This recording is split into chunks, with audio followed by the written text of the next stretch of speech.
kagungan kersa mbawa kon tindak rene. Gen ben anu ben nyawer. Iso nyapa lho, Mbah? Nah, anu dituntun. Nah, ger sake. Oh alah. Rene, Mbah. Nah. Di anu gawa tak kira nggo krek. Munggah lho, Pak. Ya munggah kene kok ya. Munggah metu kono. Anu dijunjung kuwi dijunjung. Oh, oke ben ketok gak. Alah. Gayane koyo cek waras-warasa. Alah. Dijange wong ngene wis tuwek, wis rupane elek, rambute putih. Kowe iki biyen rene iki sing nggawa aku malah aku karo delep pisan gitu to. Yo, dek ben Mbah mawon dhisik awake cilik ngono kok maki. Lah malah ra disemangati, hidup Mbah, hidup sehat. Lah ora hidup apa-apa kok. Ya ndang mati Mbah nek ngono. Ngene lho yo. Piye. Aku ki wis ra sandu omong sing akeh-akeh. Aku ki popo duwe kabeh. Sing gak duwe sitok isin.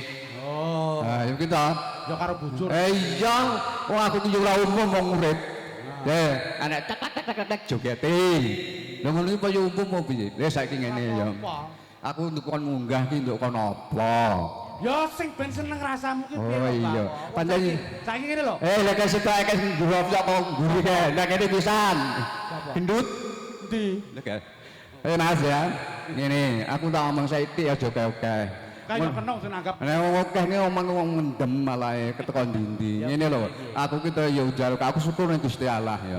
Aku ora pamer, bocah-bocah nduwe rezeki dhewe. Nek sing apik ya wong urip sing apik wong sabar tawakal, aja nyengkreni tanggane dulure wong tuane. Welek. Kuwi kok nek ustaz dah apan mau aku digowo jlok alhamdulillah kok nek baturku wis isin ya aku.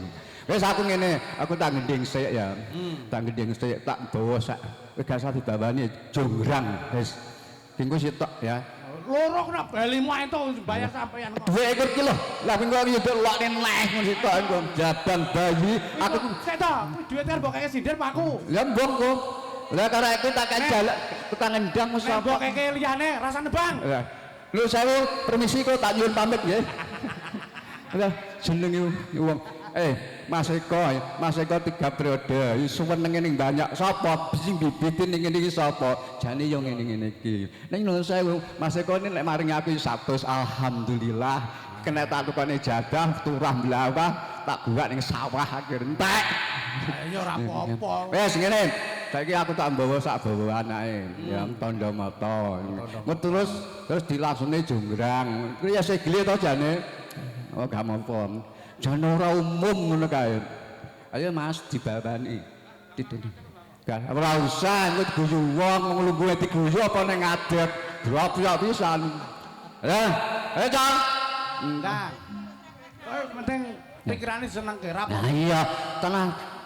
Pak Yai ki ngendikan, wong sing iso nyenengne atine wong liya padha karo sedekah. Aku sedekah dhuwit ora gablek, jelas iki. Ya sedekah gending kuwi nek wong gendhi disenengi wong sesuk mbawa tak tanggapi ning tak bayari ngono piye jare. Ya ora apa-apa. Ah ya iki jenenge sedekah. Ayo Mas ditintingi Mas. Ditintingi.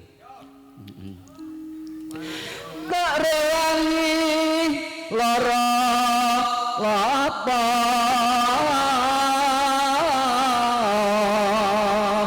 Lah Suarane cek elan. Mamlo swara iki gawane bayek. Oh, menang Mbah Allah.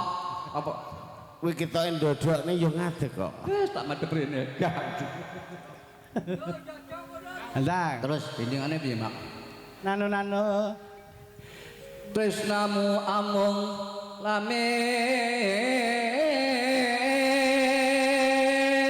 Iki dipedhot karo apa? Ora ngira babar misan.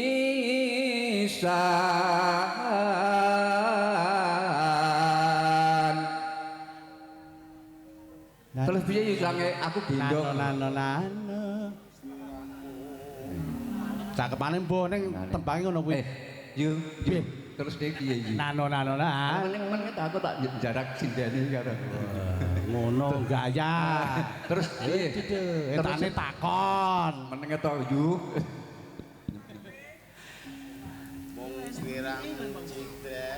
Piye dindingan Mak? Kok iso lali plas iki kene ya ngomong tuwek ngono kuwi. Mulane wis aja munggahne ya. Lah bawa kok karo sluku. Batok.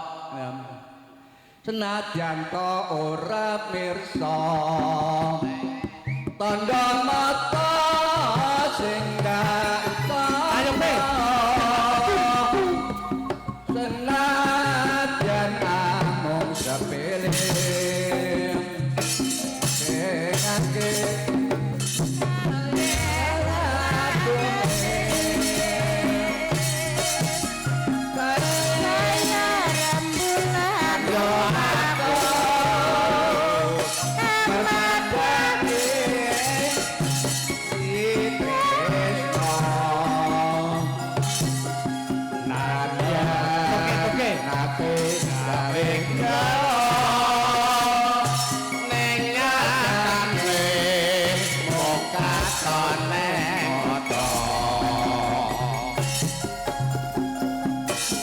Simpan ana kamarku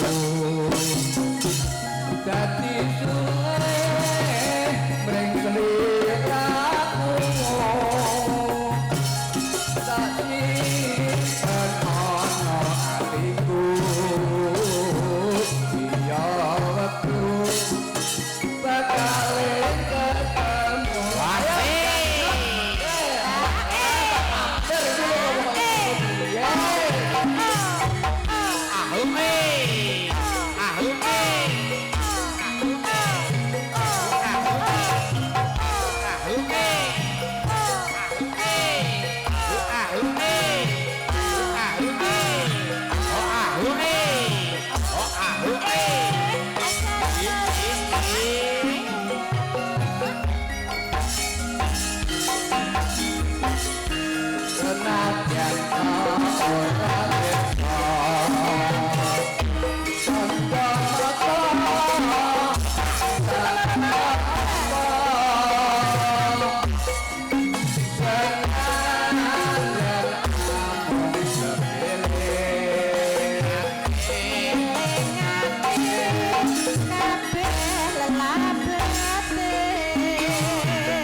Wong ngene wong tuweke jane kok ngono kuwi. Ah iya ta kok wis tuwek kok. Ngengkeli kok iji. Wah nek kuwi bangga ae kaya. Sik saiki dituruni yu. Ngono ya. Tak simpen namamu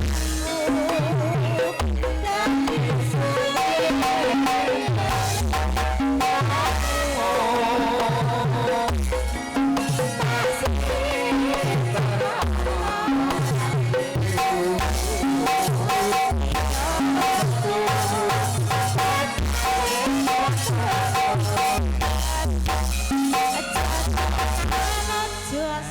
Elok tenan iki suarane cik wantek kaya jaman nom-noman. Mula suara